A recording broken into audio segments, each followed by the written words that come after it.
세아가 다음 주에 추석인데 둘이 같이 내려올 거지? 기왕 오는 거 전날에 좀 일찍 내려와라. 같이 마트에서 장도 보고 천천히 준비하자. 아, 추석이요? 저희가 미리 말씀을 안 드렸나요? 남편한테 어머님이 오해하시지 않게 말씀드리라고 했던 것 같은데. 무슨 말? 나는 아무것도 들은 게 없는데. 아, 다름이 아니고 저희가 결혼할 때 해외로 신혼여행을 못 갔었잖아요? 그래서 이번 추석 때 신혼여행 다시 가려고요. 진작부터 결정해서 이미 항공권이랑 호텔이랑 예약 다 해놨는데 성문 씨가 어머님께 미리 말씀을 안 드렸었나 봐요. 어쩌죠? 너희들이 작년에 신혼여행을 제대로 못 가긴 했지. 그런데 꼭 추석 때 해외여행을 가야겠니? 명절이 아니면 너희가 언제 한번 내려온다고. 2달 전에 어머님 생신 때 그때 찾아뵀었잖아요. 죄송한데 이번에는 좀 그렇게 됐어요. 나중에 설날 때나 한번 내려갈게요. 어머님 선물 사올 테니까 너무 서운해하지 않으셨으면 좋겠어요. 그래, 뭐 너희들이 그렇다면야 어쩔 수 없지. 대신에 내년 설날에는 꼭 내려와야 된다. 물론이죠, 어머님. 설에는 오빠랑 같이 꼭 내려갈게요. 그래, 신혼여행은 한번 제대로 가긴 가야지. 이번엔 첫째네랑 우리끼리 보낼 테니까 몸 조심하고 잘 다녀와라. 이해해주셔서 감사해요. 오는 길에 아버님, 어머님 선물 꼭 사올게요. 내 선물은 됐다. 지금으로부터 2년 전 가을에 둘째 아들이 결혼을 하게 되면서 저도 며느리가 둘로 늘어나게 되어 기분이 참 좋았습니다. 첫인상은 참해 보였고 성격도 조용조용한 줄 알았던 둘째 며느리는 막상 가족으로 지내며 겪어보니 할 말 다 하는 당돌한 성격이더라고요. 결혼하고 처음 맞이했던 작년 설에는 연휴를 이틀 앞두고 갑자기 며느리가 코로나에 걸렸다면서 자가격리를 해야 된다 하는 겁니다. 그때는 뭐 주변에서 많이 걸리던 시기이기도 했고 다른 것보다 건강이 우선이라서 아들 부부 모두 내려오지 말고 집에서 편히 쉬라고 했었어요. 물론 진짜 걸렸는지 아닌지 확인할 방법은 없지만 1년 내내 잘 먹고 잘 놀다가 꼭 설 연휴 이틀 앞두고 그러는 건지 좀 이상하다 싶은 생각은 있었죠. 그런데 추석 때는 연휴를 이용해서 못 갔던 신혼여행을 다녀온다고 하고 그때까지만 해도 저는 꼭 참고 그 말을 다 믿었어요. 진짜로 한참 여행도 가기 힘들 때 결혼해서 신혼여행도 겨우겨우 제주도 다녀온 게 다였거든요. 그래서 이번 설날이 아들 내외가 결혼하고 내려오는 첫 명절이라 생각했고 저도 이번에야말로 아들과 며느리와 명절다운 명절을 보내야겠다 기대하고 있었습니다. 세아가, 성훈이가 이상하게 오늘 연락이 안 되네? 이번 설에는 언제 내려올 생각이니? 웬만하면 전날에 일찍 내려오면 좋겠는데 작년에는 설날이고 추석이고 첫째네만 내려오는 바람에 고생 많이 했다. 아, 맞다. 어머니, 제가 일찍 말씀을 드렸어야 했는데 미국에서 사는 저희 언니가 이번에 둘째를 낳았거든요. 저희 온 식구 전부 이번 설을 이용해서 열흘 동안 미국 갔다 오기로 했어요. 아가, 이런 법이 어디 있니? 작년 설에도 지난 추석 때도 전부 편의를 봐줬잖아. 그러면 이번 설에는 꼭 내려왔어야지. 죄송해요, 어머님. 근데 저희 언니 둘째 태어난 건 직접 가서 보고 축하해줘야죠. 제가 놀려고 거기까지 가는 건 아니잖아요? 그래도 거긴 다음에 가고 이번 설에는 내려오는 게 어때? 네 시아버지도 둘째 아들 내외 얼굴 본 지 너무 오래됐다면서 많이 보고 싶어 하더라. 너희 결혼식하고 얼마 안 지나서 한번 내려오고 그 뒤로 1년 넘게 안 왔잖니. 아무리 그렇게 말씀하셔도 이번엔 힘들 것 같아요, 어머니. 명절에 시댁에서 제사 음식 만들고 차례 지내는 일이 요즘 세대에서는 필수로 해야 하는 건 아니잖아요? 자꾸 그걸 강요하시는 건 좀 이상한 일이라고 생각해요. 아니, 내가 너한테 일 시키려고 부르는 것도 아니잖아. 평소에 못 보니까 이럴 때라도 얼굴 한번 보자는 거지. 게다가 요즘에는 죄다 사서 차리는데 너가 힘들 게 뭐가 있어.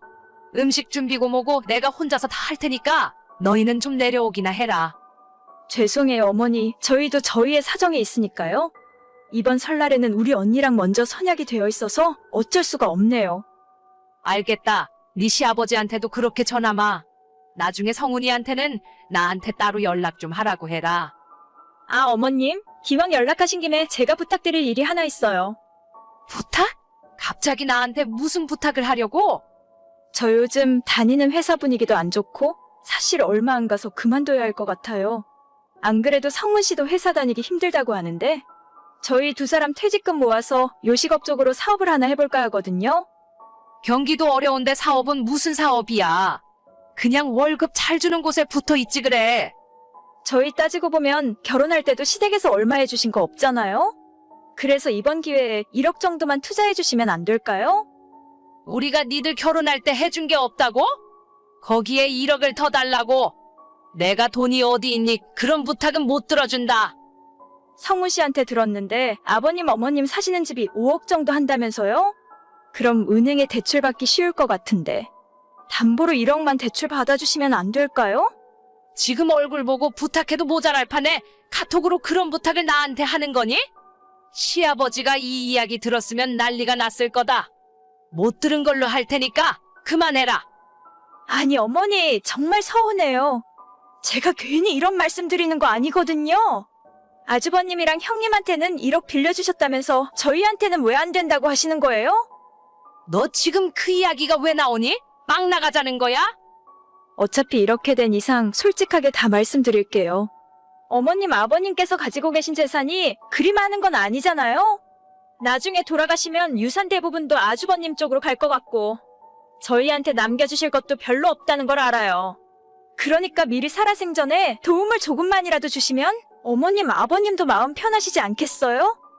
성훈이가 그러니? 우리가 모아놓은 재산도 별로 없다고? 그래서 지금 명절 때도 얼굴도 안 비추고 이렇게 막 나가는 거야? 꼭 그렇다기보다는 솔직히 그게 사실이잖아요. 너 성훈이랑 오래 만났으니까 잘 알겠구나. 우리 둘째가 예전에 사고 많이 치고 집안에서 골치 썩혔다는 건 알고 있지? 그래도 정신 차리고 지금은 번듯한 직장 다니고 있잖아요. 그럼 된 거 아닌가요? 어쨌든 걔가 옛날에 사고 친 건 알고 있다는 거네? 성훈이가 지금까지 일으킨 문제들 돈으로 합의 봐준 것만 해도 외제차 한 대 값이다. 한참 다단계 빠졌을 때는 너희 시아버지 신용카드까지 훔쳐서 집 나간 애야. 우리가 그런 애한테 집안 재산에 대해서 제대로 이야기해줬겠니? 어머님 지금 그게 무슨 말씀이세요? 성훈이 인생 똑바로 살게 하려고 일부러 우리 재산에 대해서는 얘기해준 적도 없어. 게다가 나는 너희들 결혼할 때 천세금 1억 5천 마련해준 것도 결코 적다고 생각 안 해. 그 정도 해줬으면 나머지는 너희들이 열심히 살면서 재산 늘려갈 생각을 했어야지. 뭐가 어쩌고 어째? 해준 것도 없어? 아니, 재산이 얼마나 있으신데요? 내가 왜 그걸 너한테 시시콜콜 이야기해줘야 하니? 너는 우리가 돈도 없는데 첫째랑 너희들 결혼할 때 어떻게 돈을 만들어서 해줬다고 생각해? 1억? 그거 너희들이 진짜 열심히 하고 노력하는 것 같으면 빌려줄 수도 있어. 그런데 내가 봤을 때는 싹수부터 글러먹었다. 일부러 지금 저 골탕 먹이라고 거짓말 하시는 거죠? 아버님 다니는 직장도 대기업 같은 게 아니잖아요? 지금 사시는 집도 그냥 평범한 아파트인데 괜히 저한테 거짓말 하시는 거 다 알아요. 우리가 집이건 차건 한 번 쓰기 시작하면 웬만해서 바꾸는 일이 없다. 너는 잘 모르겠지만 우리도 물려받은 재산으로 부동산 투자해서 많이 벌었어. 너희 시아버지는 집에서 마냥 놀기가 좀 그러니까 집 근처 가까운 곳에서 편하게 일하시는 거다. 어머니 죄송해요. 미국 언니네 집은 다음에 휴가 받아서 가기로 했어요. 이번 설 전날에 아침 일찍 내려갈게요. 됐다. 앞으로 너는 우리 집안에 발끝이라도 들일 생각 하지 말 거라. 죄송해요. 제가 진짜 오해했어요. 성훈 씨랑 제가 어머님 아버님에게 잘할게요. 저희가 철이 너무 없었어요. 말 나온 김에 성훈이도 마찬가지다.